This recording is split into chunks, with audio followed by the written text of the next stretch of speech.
Guys, kinlame na ni Ford, guys. MSC champ daw, kinlame na ni Ford. Baka maunahan pa ng iba. Kinlame na ni Ford, guys. Kinlame na. Kinlame na ni Ford, guys.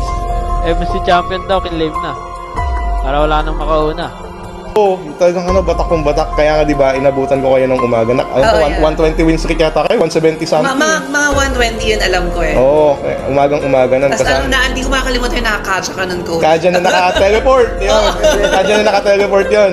Ngayon nga kapatid ay usap-usapan itong ang sinabi ni Carl TC patungkol nga yan dito sa sinabi nito ang ni Sanford na di umano kiniklaim na nga nila kapatid itong ang MSC title ngayong taon na ito. Gaano nga ba kasigurado itong si Sanford sa kanyang sinabi? Totoo nga ba kapatid na tunay na lumakas na ngayon itong TLPH lalo na't itong si Oheb ay napabilang na nga sa kanila? Bukod nga dyan kapatid, may Venus, may in-reveal dito nga sa kanilang podcast.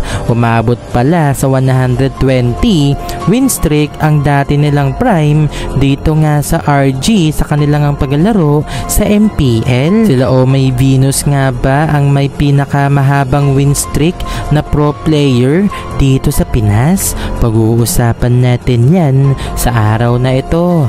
Pero bago nga natin ito pag-usapan, huwag nyo kalimutang mag-subscribe at i-hit ang notification bell para mas maging updated ka pa sa mga future uploads natin. Ano pa bang hinihintay mo? Tara!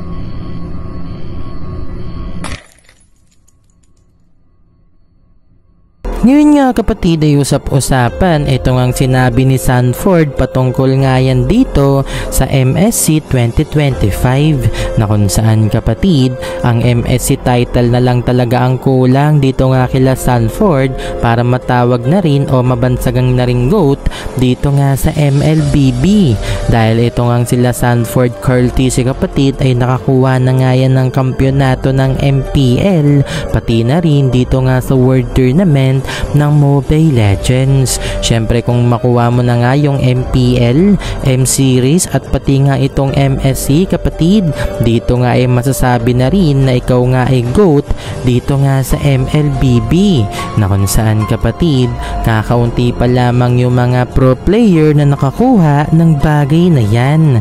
Kaya naman nang dahil nga dyan kapatid, dyan talaga natin masasabi na itong si Sanford ay sure na nga na makukuha niya nga itong MSC title ngayong taon na ito. Well, kiniklaim na nga yan ng TLPH kapatid, lalo na't nakikita siguro nila na tunay na nga silang lumakas dito nga sa MLBB dahil nandito na nga itong si Oheb na napabilang na nga sa kanilang kuponan. Panibagong adjustment nga ang kanilang gagawin para sa susunod na season kapatid, lalo na't itong ang si Benny QT ay hindi na nga maglalaro dito nga sa TLPH at napabalita nga kapatid na itong si Benny QT ay mapupunta dito nga sa Smart Omega.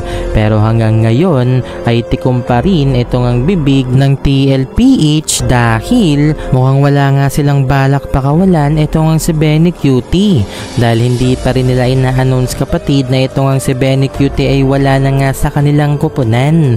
Pero syempre may hindi na nga pagkakaintindihan itong ang si Benny QT at pati na rin ang management ng TLPH dahilan kung bakit hindi na nga naglalaro itong si Benny QT ngayon dito nga sa TLPH. At mabalik nga tayo dito nga kay Oheb kapatid na kung saan mukhang magpifit naman ang laruan nito nga ni Oheb dito nga sa kanyang kakampi sa TLPH. Kamakailan nga kapatid may mga savage moments na nga itong si Oheb dito nga yan sa TLPH kapatid na kung titingnan isang malaking factor nga yan kapatid para masabi natin na paunti-unti nga ay nakukuha na nga ni Oheb ang kanyang chemistry dito nga sa kanyang mga kakampi sa bago niyang kupunan na TLPH. Sa madaling salita kapatid, masasabi na nga ba nila Sanford na pangbalagbagan ang kanilang lineup ngayon para masabi rin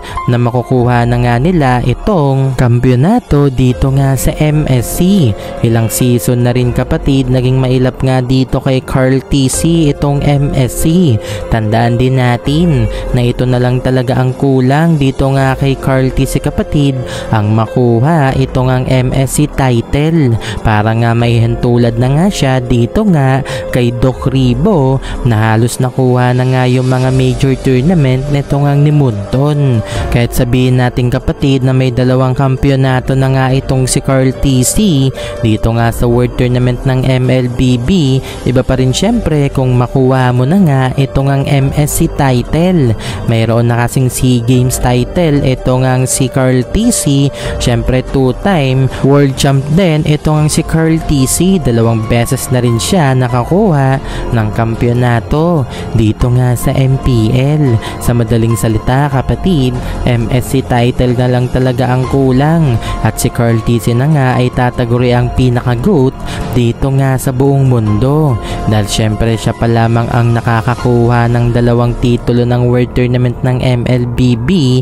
Syempre may 2 kampyonato ng MSC, nakapagkampiyon na rin sa SEA Games. Ang tanging kulang na lang talaga ay MSC nang sa gayon ay mahirapan nga yung ibang mga contender niya dito nga sa MPL kapatid na matumbasan ang kanyang mga achievements dito nga sa Mobile Legends.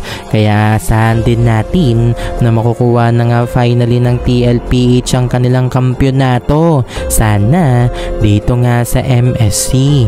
Sa pagpapatuloy nga kapatid, ngayon din ay in-reveal na nga nitong ang ni Omay Venus dito nga sa kanilang podcast na kung saan in-reveal nga nito kapatid na nagkaroon nga sila ng 120 win streak dito nga sa kanilang pagbabatak noon sa RG. Yan nga yung mga panahon na kasagsagan ng Blacklist International.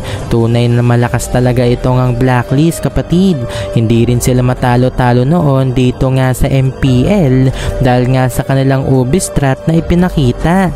At yung pinaka nakatalo lang sa kanila sa kanilang prime kapatid ay itong ang koponan ng Execration noon sa MSC 2021. Pero matapos noon, tuloy-tuloy pa rin talaga yung pagraragasa nitong Blacklist International sa kanilang ang Ubistrat.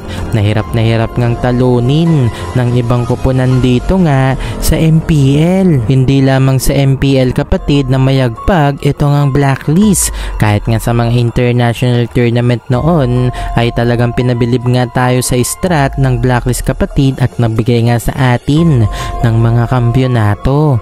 Ganyan kalakas itong ang Ubistrat ng Blacklist International noon na in-reveal nga ni Omay Venus kapatid na halos umabot sa 120 win streak ang kanilang ang pagbabatak dito nga sa koponan ng Blacklist nang magbabatak nga sila dito sa RG na kung saan kapatid ang malaking katanungan nga dito, sila Omay Venus nga ba yung may pinakamahabang win streak pagdating nga sa mga pro player sa kanilang pag-RG kapatid?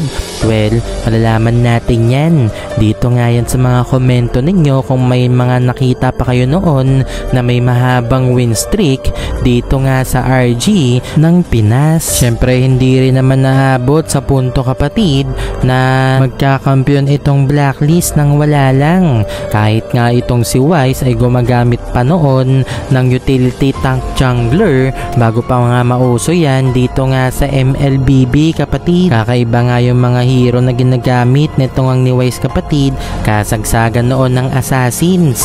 Pero itong ang si Wise ay nanatili dito nga sa fighter o di kaya utility tank rank jungler sa MPL at nadala naman nila yung kanilang opponent tungo nga sa kampyonato. Ganyan kalakas noon ang Blacklist, pero simula nga kapatid nang lumisan na nga itong B-Wise, diyan na nga paunti-unti nahirapan na itong Blacklist hanggang hindi na nga nila nakuha itong ang kampyonato ng MPL. Idagdag mo pa nga dyan kapatid ang pag-alis na rin ng iba pang mga pro player ng Blacklist International na kagaya nga ni Rene J, Yue at ito ngang ni Edward. Simula nga nang mawala yung tatlong yan, diyan na nga halos lumubog itong koponan ng Blacklist at na ngayong season nga kapatid, wala na nga tayong Blacklist International na makikita dito nga sa MPL. Nag-signing off na kasi itong Blacklist International. So kapatid, ano ang reaksyon mo sa video na ito? I-comment mo sa baba. Maraming salamat.